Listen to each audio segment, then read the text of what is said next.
प्यारे बहन भाइयों, सत्यार्थ प्रकाश चैनल में आपका स्वागत है। जैसा कि आपको विदित है कि 26-27 जून को गौतम नगर स्वामी परमानंद जी महाराज के गुरुकुल में जो एक राजार्य सभा द्वारा शास्त्रार्थ का आयोजन किया गया था, उसमें जो एक विषय था मूल कि क्या पारायण यज्ञ वैदिक है। अब ये यदि आप इस विषय को नया समझ रहे हैं तो पारायण यज्ञ का मतलब है यज्ञ अनेकों प्रकार के होते हैं, और जिसे पारायण यज्ञ कहा जाता है, पारायण यज्ञ का मतलब है एक वेद को लेके प्रारंभ से अंत तक, यानी एक भी मंत्र ना छोड़ा जाए, उस यज्ञ को पारायण यज्ञ कहते हैं। तो कुछ लोग बाग जो आर्य समाज में विद्वान हैं वो ये कहते हैं कि ये जो पारायण यज्ञ है ये वैदिक नहीं है, ये करना नहीं चाहिए। और ये जो शास्त्रार्थ वहाँ पर गौतम नगर में हो रहा था, इसमें अनेकों व्यक्ति ऐसे थे जो इस बात के पक्षधर थे अब होना चाहिए, और अनेकों व्यक्ति ऐसे थे नहीं होना चाहिए, ये जो है पारायण यज्ञ अवैदिक है और इसमें ऋषि जी ने कहीं इसका विधान नहीं किया। और कुछ व्यक्ति तो उसमें जो ये घोषणा करते थे कि नहीं होते हैं, वो स्वीकृति देने के बाद भी शास्त्रार्थ में आए नहीं थे, और कुछ व्यक्तियों ने हिस्सा वहाँ पर लिया था। तो जो इस विषय पर मूल रूप से चर्चा हुई कि जो ये कहते हैं कि ये यज्ञ अवैदिक है, तो अपने पक्ष में दलील क्या देते हैं कि जब यज्ञ कराते हैं तो वहाँ क्रियाओं का विधान किया जाता है, और जब जब मंत्र होते तो उनके साथ क्रिया होती हैं, और जब क्रिया होती हैं तो मान लिया कहीं शादी के मंत्र हैं, कहीं जैसे कहीं विवाह के हैं, कहीं गर्भाधान के हैं, कहीं शिक्षा के हैं, कहीं अंत्येष्टि के हैं, तो जो मंत्र है उनके साथ में फिर वो क्रिया संभव कैसे है। लेकिन वो ये बात भूल जाते हैं, जो ऐसा पक्षधर दलील रखते हैं, कि जब वो पढ़ाए जाते हैं, जब ब्रह्मचारी स्कूल में पढ़ता है और वहाँ वो गर्भाधान प्रकरण पढ़ता है, अंत्येष्टि प्रकरण पढ़ता है, नामकरण संस्कार के मंत्रों को पढ़ता है, तो क्या वो उन क्रियाओं को करता है? जनू एक बार में कितनी बार पढ़ने के बाद में वो कंठस्थ होते हैं, याद होते हैं, और जब उन मंत्रों को ऋषि जी, आप देखेंगे प्रत्येक मंत्र का ऋषि बताया जाता है। आपने सुना होगा कि इस मंत्र का ऋषि कौन है। ऋषि का मतलब क्या होता है? इस मंत्र का इस ऋषि ने इस व्यक्ति को ने भान किया और उसका परिभाषा की, यानी उसका दर्शन किया, उसके अर्थ को स्पष्ट किया, आत्मसात किया, तो उसको उस मंत्र का ऋषि कहते हैं। तो जिसने जिस मंत्र का ऋषि ने अर्थ किया, उसको आत्मसात किया, तक उसने वो क्रिया की थी। ऐसे भी व्यक्ति हैं और उन्होंने उन मंत्रों का ज्ञान किया, आत्मसात किया, जिनकी जीवन में क्रिया कभी नहीं की। तो ये युक्ति युक्त व्यवहार के विरुद्ध बात है, वेद विरुद्ध बात है। जो ऐसा व्यक्ति कहते हैं वो बिना विचारा ऐसे कहते हैं। वहाँ पर काफ़ी लंबी बहस हुई। एक वहाँ जो उनका पक्ष था वो विचारणीय और अनुकरणीय था कि जब ये लंबे लंबे पारायण यज्ञ कराए जाते हैं तो उनमें सुनने का अवसर कम मिलता है और यज्ञ आहुति लगाने का अवसर कम मिलता है। तो जो एक उद्देश्य है कि भाई हम, जैसे एक तो होता है यज्ञ वैचारिक यज्ञ जो होता है, एक तो ये अग्निहोत्र यज्ञ है। यज्ञ 3 प्रकार के, मूल रूप से तो अनेकों प्रकार के होते हैं, लेकिन उनको भी 3 प्रकार के भागों में विभक्त किया जा सकता है।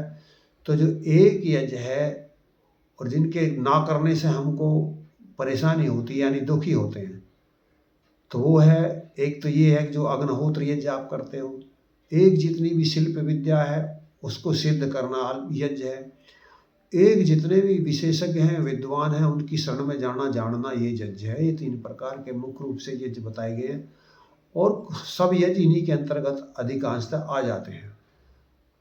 तो ये जो इन यज्ञों को नहीं करता तो वो दुख पाता। तो जो ये लाभ यदि होता है, जो पक्ष था भाई पारायण यज्ञ इसलिए नहीं कराने चाहिए कि इसके करने से बहुत ज़्यादा आहुति लगाने से वहाँ अवसर नहीं मिलता, ये दूसरा पक्ष हुआ। पहला पक्ष तो मैंने बता दिया, दूसरा पक्ष था। तो ये भी वहाँ सिद्ध नहीं कर सके, और इसके ऊपर जो हमारे निर्णायक मंडल था और साथी थे, इसके पक्षधर थे, उन्होंने इस पक्ष में ये कहा कि यदि कोई कर रहा है तो वो तो निर्धारित स्वयं अपने आप करता है। माना कि वो वैचारिक यज्ञ अधिक कराना चाहता है तो उसके लिए अधिक समय रखता है, और कोई चाहता है कि मुझे वैचारिक यज्ञ नहीं करना, मुझे तो केवल पर्यावरण शुद्धि के लिए यज्ञ करना, तो उतना करता है।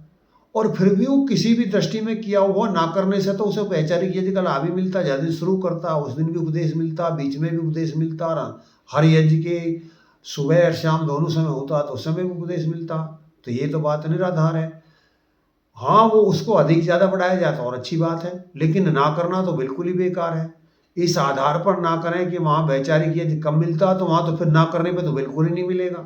जब मिल तो रहा है, हम ना परिवार सदस्य इकट्ठे होते हैं, मित्र आते हैं, सगे संबंधी आते हैं, यार दोस्त आते हैं, और उनको अवसर मिलता है। जिस दिन शुरू होता कम से कम उस दिन आते हैं, जिस दिन समाप्त होता उस दिन आते हैं, और परिवार के सब बड़े सदस्य रहते हैं। 4-5 दिन घर में विद्वान रहता है, तो इतना 4-5 दिन 10 दिन महीनों तक 4-4 वेदों के ये चलते हैं, तो उसको गलत कैसे बता सकते हैं। तो ये वहाँ पर चर्चा हुई और उसमें जो सब सिद्ध हुआ, और उसके ऊपर ये तो युक्ति युक्त व्यवहार से सिद्ध हुआ, और प्रमाण भी उसके ऊपर है। आपको देखा, आपने सुना होगा पिछले वर्ष ग्राम इमलिया में, ग्राम इमलिया के वासियों ने वो इतिहास बनाया, जो हमारी परोपकारिणी सभा ये लिखा करती थी कि जो भारत में आर्य लोग थे, कभी वो शारद दुर्लभ यज्ञ मनाया करते थे। आज लेकिन मनाया करते थे को जो हमारे कर्मयोगी गांव इमलिया है, उनके कर्मयोग ने ये बात सिद्ध करके दी, और वो लिखी बात ऐसी सिद्ध कर दी कि ये कहने की आवश्यकता नहीं, मनाते थे करते हैं, ये करके दिखा दिया इमलिया के लोग बागों ने। तो मेरे साथियों, इसके ऊपर कुछ व्यक्तियों ने वहां भी जाकर के बड़े विरोध किए थे, इतने विरोध किए थे कि आप कल्पना ही कर सकते हैं। मेरे पास में टीले से स्वामी जी ने व्यक्ति भेजे थे, आप महेंद्र जी से कहिए, श्री राजेंद्र जी और श्री निरंजन मास्टर जी आए थे कि स्वामी जी ने भेजा है, वो कह रहे हैं कि महेंद्र जी ये क्या करा रहे हैं।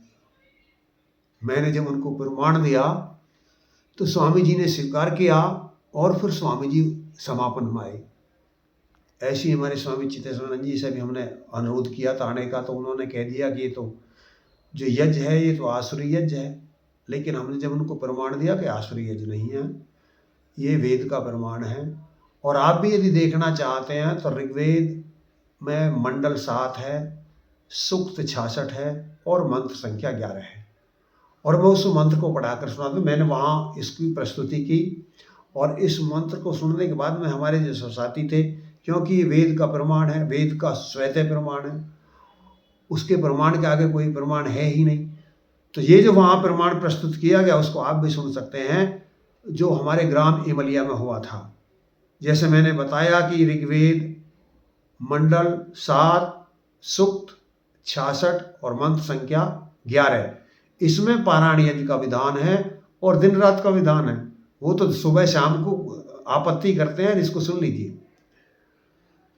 जो विद्वान शरद मास के प्रारंभिक दिन रात के यज्ञ को, देखो दिन रात के यज्ञ को, दिन रात के यज्ञ को ऋग्वेद की ऋचाओं से, ऋग्वेद की ऋचाओं से भली प्रकार करते हैं, वह इस दुर्लभ यज्ञ को करके सबके पूजनीय, सर्वप्रिय, न्यायशील तथा दीप्तिमान होकर छात्र धर्म को लाभ करते हैं। और इसकी भाषा ये मैंने पदार्थ सुनाया,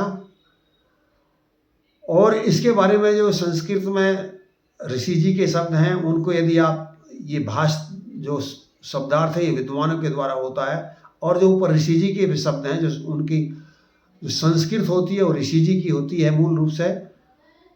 तो उसमें क्या है कि पूर्वोक्तम दुर्लभम यज्ञम कृत्वा अतः परम सर्वपूजनीय सर्वप्रिय न्यायकारिण दीप्तिमंत छात्रम धर्मम लभंत इत्यर्थः। तो इसमें कोई और भी दूसरी शंका नहीं कर सकता। संस्कृत में जो स्वामी जी का है वो पूरी तरह दिया हुआ है। अब आगे जो इसकी भावार्थ लिखते हुए क्या लिखती है, ये मेरे पास में जो प्रमाण है ऋग्वेद है, ये परोपकारिणी सभा का छपा हुआ है। परोपकारिणी सभा का छपा हुआ है, 10वां भाग है और इसका पृष्ठ 30 है, जिससे मैं ये बात बता रहा हूं। और यहां आगे भावार्थ करते हुए लिखते हैं कि शरद ऋतु के प्रारंभ में जो यज्ञ किया जाता है उसका नाम शारद यज्ञ है। यह यज्ञ रात्रि दिन अनवर्त किया जाता है। देखो, इसको जो रात्रि में कहते हैं, मैं बता दूं इसका बहुत विरोध किया लोग बागों ने, जी रात में तो यज्ञ हो ही नहीं सकता। और उन्होंने किया जो रात्रि में यज्ञ करते थे। शादी में रात्रि में यज्ञ नहीं करते, पूरी रात्रि में जो विद्वान यज्ञ करते हैं, शादी कराते हैं, वो विरोध कर रहे थे कि रात्रि में यज्ञ नहीं हो सकता। लेकिन जब महर्षि के प्रमाणों से हमने सिद्ध किया तो उनको फिर ये मानना पड़ा कि ये वेद विहित है। तो ये रात्रि में अनवर्त किया जाता है जो विद्वान अनुष्ठान परायण, शब्द सुनो महर्षि दंत का, अनुष्ठान परायण होकर इस वार्षिक यज्ञ को पूर्ण करते हैं, वे दीप्तिमान होकर सबसे सत्कार्य होते हैं। सब सुन लिया आपने। अनुष्ठान परायण, जो इसका मना करते हैं, विरोध करते हैं, वो शब्द यहां लिखा हुआ है कि पारायण यज्ञ महर्षि दंत ने लिखा है और ऋग्वेद में लिखा है। और यही नहीं, ये हर्ष वर्ष करने का विधान हमारे आर्य लोगों में था। आगे भाषा करते क्या लिखते हैं, ज्ञात होता है कि जिसका नाम वार्षिक उत्सव है वह वैदिक समय में शरद ऋतु के प्रारंभ में होता था और उस समय सब आर्य पुरुष अपने अपने कर्मों की जांच पड़ताल किया करते थे। जिस प्रकार नए संवत के चढ़ने पर अनुष्ठानी तथा सुकर्मी उन्नतिशील पुरुषों को अत्यंत हर्ष होता है, इसी प्रकार उस समय यह उत्सव मनाया जाता था और हर्षित हुए आर्य पुरुष परमात्मा से प्रार्थना करते थे कि पश्येम सर्दे शतम जीवेम सर्दे शतम, हे परमात्मन हम 100 वर्ष तक जीवें और कृपा करके आप हमें यावदायु से देखने तथा सुनने की शक्ति प्रदान करें इत्यादि है कर्म योग प्रधान शारद यज्ञ अब भी आर्य व्रत में शरद पूर्णिमादि उत्सवों के रूप में मनाया जाता है। अब ये दुर्लभ यज्ञ है, हरे के बस की ये करना नहीं है, इसलिए इसका सारा दुर्लभ वेद ने नाम दिया है। क्यों? ये रात दिन अनवर्थ करना होता है, दिन में भी करते हैं और रात में भी करते हैं। लेकिन इतिहास को जो हमारे कर्मयोगी परम योगी मैं कहूँ, जो हमारे इमलिया ग्राम के वासी हैं, जिनमें मुख्य रूप से हमारे गौतम आर्य हैं, राम सिंह आर्य जी हैं, बलबीर प्रधान जी हैं, अनेकों अनेकों व्यक्ति, ब्रह्म सिंह आर्य जी हैं, जो बहुत ही, मैं अनेकों व्यक्तियों के नाम बता सकता हूँ जिन्होंने एक पूरी टीम, पूरा ग्राम रात दिन हमारे पास में, हम पहले चिंतित थे कि इतने हमारे पास यजमान कहाँ से आएंगे, लेकिन हमारी पहले फिर समस्या बनी कि इतने यजमानों को कैसे कराएं। इतना उत्साह, इतनी श्रद्धा, इतना त्याग, इतनी तपस्या, इतनी दानीपण जो हमने इमलिया के गांवों को देखा, दूसरी जगह नहीं देखा। लेकिन फिर भी कुछ अभागे व्यक्ति उनको कहीं ना कहीं अच्छाई में भी बुराई दिखाई देती है, उसकी भी निंदा करने लगे, करते थे पहले। इसी के बाद हमने इसका आयोजन किया। लेकिन जो मूल रूप से मुखरता से निंदा करते थे, कोई भी इसमें शास्त्रार्थ में शामिल नहीं हुआ। और इसमें खुशी की बात यह है कि जो हमारा निर्णायक मंडल था, जो उस निर्णायक मंडल के अध्यक्ष श्री डॉक्टर सुरेंद्र जी, जैसे हम पूर्व बता चुके हैं कि जो कुलपति रहे हैं वहाँ गुरुकुल कांगड़ी के, और जिन्होंने मनुस्मृति को लिखा, मनुस्मृति को परिमार्जित किया, संशोधित किया। और आपने सुना होगा वहाँ से, राजस्थान से, जिसमें पूर्व भी बता चुका हूँ पहली वीडियो में, पर हो सकता आपने वो वीडियो ना सुनी हो। तो उसमें आपको राजस्थान में हाई कोर्ट के अंदर एक प्रतिमा लगी हुई थी मनु जी महाराज की, अब वो मनु जी महाराज की जो प्रतिमा थी उसको विरोधियों हटवाना चाहते थे, एक बहुत बड़ा आंदोलन चल रहा था। सरकार और सुप्रीम कोर्ट वहां से हटाने के लिए व्यवस्था। जब ये स्थिति थी तो कोई भी पौराणिक पंडित ऐसी कोई भी युक्ति, कोई भी प्रमाण नहीं प्रस्तुत कर पाया कि जिससे उसको बचाया जा सके। ना ही कोई वकील इस बात के लिए सक्षम था कि जो बचा सके। ऐसी अवस्था में जो हमारे जो धुरंधर हैं विद्वान सुरेंद्र जी, वो आए और उन्होंने 10 प्रश्न लिख करके रख दिए और 10 प्रश्न ये कह दिया जैसे हाई कोर्ट की जैसे कि यदि विरोधी जो इसको हटाना चाहते हैं मेरे लिखे 10 प्रश्नों में से 6 प्रश्नों का उत्तर दे देते हैं तो आप इसको प्रतिमा को हटा दीजिए, हमें कोई आपत्ति नहीं है। और यदि मेरे 6 प्रश्नों का भी उत्तर नहीं देते हैं 10 में तो फिर उन्हें हटवाने का अधिकार नहीं है। आपको बड़े हर्ष के साथ सूचित किया जाता है कि कोई भी विरोधी व्यक्ति एक भी उनके प्रश्न का उत्तर नहीं दे पाया और फिर ना प्रतिमा को हटाने की किसी की हिम्मत हुई, ना आगे कोई बात चला पाया। तो ऐसे त्यागी तपस्वी विद्वान का सानिध्य हमें प्राप्त था और उन्होंने ये निर्णय करके सुनाया कि जो लोग बाग पारायण यज्ञ का विरोध करते हैं वो निराधार करते हैं, इसका विधान है। और जो ये कहते हैं कि कहीं नहीं लिखा है, तो जितनी हम बातें करते हैं उन्होंने बताया कि महर्षि दयानंद ने ये कहा कि जिस तरह यज्ञों की व्यवस्था अच्छी हो हमको करनी चाहिए जिससे उसका प्रचार हो। और स्वामी जी ने ये कहा है कि मंत्र पाठ का प्रयोजन, यज्ञ पर मंत्र पाठ का प्रयोजन मंत्रों की रक्षा करना है। तो यदि हम पारायण यज्ञों को अवैधिक बता देंगे तो हम मंत्रों की रक्षा कैसे कर पाएंगे, पाठों की रक्षा कैसे कर पाएंगे। और जो व्यक्ति इस बात का तर्क देते हैं कि वहाँ वैसी क्रिया कैसे की जाए जो बताई गई है, तो उन्होंने कि ये सब जगह क्रिया हो ही नहीं सकती, ना होती हैं। उन्होंने भी जो ये तर्क करते हैं, यदि उन्होंने वेद पढ़े हैं तो वेद पढ़ते समय उन्होंने कोई क्रिया नहीं की है। जब वो अपने घर में बैठकर चारपाई पे, खाट पे, जहाँ भी या मेज पे अपने मकान पर जो भी पढ़ते हैं, तो जब वहाँ वो क्रिया नहीं करते हैं तो यहाँ उनकी चिंता क्यों है? यहाँ भी बस क्यों होते हैं क्रिया करने के लिए? एक व्यवहार काल होता है और एक प्रैक्टिकल काल होता है। तो जब जहाँ क्रिया करनी होती है वहाँ क्रिया की जाती है। लेकिन जैसे उन्होंने एक और प्रबल उदाहरण दिया कि जब सेना मान लिया युद्ध करने के लिए जाती है तो क्या जो वो गोली चलाना सीखती है तो दुश्मन की छाती पर ही चलाती है, या गोली जब ही चलानी चाहिए जब दुश्मन की छाती सामने हो? और यदि जब ही चलाई जाएगी तो सेना तो जीत का आएगी नहीं। उनको प्रशिक्षित करने के लिए बिना सामने दुश्मन हुए भी गोली चलानी पड़ती है और प्रशिक्षण देना पड़ता है, ऐसी पढ़ना पड़ता है और पढ़ाना पड़ता है। तो इस युक्ति में कोई दम नहीं है कि ये यज्ञ करते हैं उस पर क्रिया नहीं करनी चाहिए। और महर्षि दयानंद ने ऐसा नहीं लिखा। महर्षि दयानंद अनेकों ग्रंथों में लिखा है। और फिर जो प्रबल उदाहरण इसको दिया गया तो फिर किसी की ये हिम्मत नहीं हुई कि महर्षि दयानंद ने नहीं लिखा, क्योंकि महर्षि दयानंद के ही शब्दों में कि अनुष्ठान पारायण, ऋग्वेद का अनुष्ठान पारायण यज्ञ करना चाहिए। तो जिस जिस यज्ञ के बारे में उन्होंने शरद ऋतु के बारे में कहा, जब जब जो व्यक्ति जिसका मान लिया किसी ने ऋग्वेद का पारायण कर लिया और उसकी विधा के बारे में जान लिया और अब वो यजुर्वेद के बारे में जानना चाहता तो यजुर्वेद का पारण करें, अथर्ववेद के बारे में इस विषय में जानना चाहता तो अथर्ववेद का पारण करें। जिस जिसके बारे में वो जानना चाहता है उसको उस विषय का पारण करना चाहिए। यही निर्णित वहाँ जो हमारी सभा के अध्यक्ष, शास्त्रार्थ सभा के जो अध्यक्ष थे, क्योंकि ये कार्यक्रम गुरुकुल गौतम नगर में हो रहा था, स्वामी प्रणवानंद जी महाराज उनकी अध्यक्षता में ये कार्यक्रम था। जब उन्होंने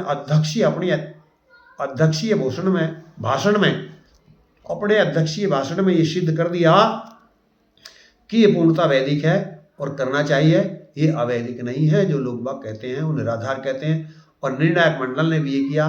तो मैं अब आप बड़े हर्ष के साथ सभी आर्य साथियों से ये विषय प्रस्तावित और जो लोग बागों ने विवादित किया हुआ था, अब ये आर्य समाज के विद्वान एक मत नहीं हैं। अब आपको बड़ा हर्ष होगा कि इसमें जो ये निर्णय था परोपकारिणी के जो संरक्षक श्री सुरेंद्र जी जो मैं बता रहा हूँ उनके द्वारा ये निर्णय दिया गया। जो हमारी परोपकारिणी अधिकारिणी सभा है और जो हमारी सार्वदेशिक सभा है उसके स्वामी सौम्यदेव जी इस सभा में उपस्थित थे। उन ऐसी बड़ी सभाओं के और विद्वान आदि हमारे लगभग 30-35 विद्वान इसमें हिस्सा ले रहे थे, जो जगह दूर दूर से आए हुए थे, और निर्णायक मंडल 5 व्यक्तियों का था जिनमें एक व्यक्ति उपस्थित नहीं थे। तो ये हमारा कार्यक्रम चल रहा था और इसमें निश्चित हुआ कि जो पारायण यज्ञ है ये वेद विहित है, अब सब आर्य हर्षित होकर के पारायण यज्ञ को करें, और ये वेद विहित है। और जो व्यक्ति अनावश्यक इस पर चर्चा करते थे, इस शास्त्रार्थ के माध्यम से उन व्यक्तियों को ये दुस्साहस करने का हिम्मत नहीं है कि वो पारायण यज्ञ को अवैधिक बता सकें। इन्हीं बातों के साथ मैं अपनी वाणी को विराम देना चाहूँगा, और मैं आपसे एक आग्रह करूँगा कि जो व्यक्ति इसके अधिकारी हैं, सब व्यक्तियों तक ये वीडियो शेयर कर दी जाए, जिससे उनको पता लग जाए कि जो शास्त्रार्थ हो चुका है, आर्य जगत एक मत है। अब इसमें कोई भी व्यक्ति ये नहीं कह सकता कि पारायण यज्ञ महर्षि दयानंद द्वारा बताया नहीं हुआ है। जैसे हम बताएं, फिर मैं पुनः याद दिला देता हूँ, ऋग्वेद मंडल 1, ऋग्वेद मंडल 7, ऋग्वेद मंडल 7 सूक्त 66 मंत्र संख्या 11 है, जिसके ऊपर महर्षि दयानंद ने पारायण यज्ञ का विधान किया है। इसलिए ये वैदिक है, महर्षि दयानंद द्वारा प्रतिपादित है, वेद द्वारा प्रतिपादित है, इसे कोई अवैधिक नहीं बता सकता। इन्हीं बातों के साथ मैं अपनी वाणी को विराम देता हूँ। ओम शम।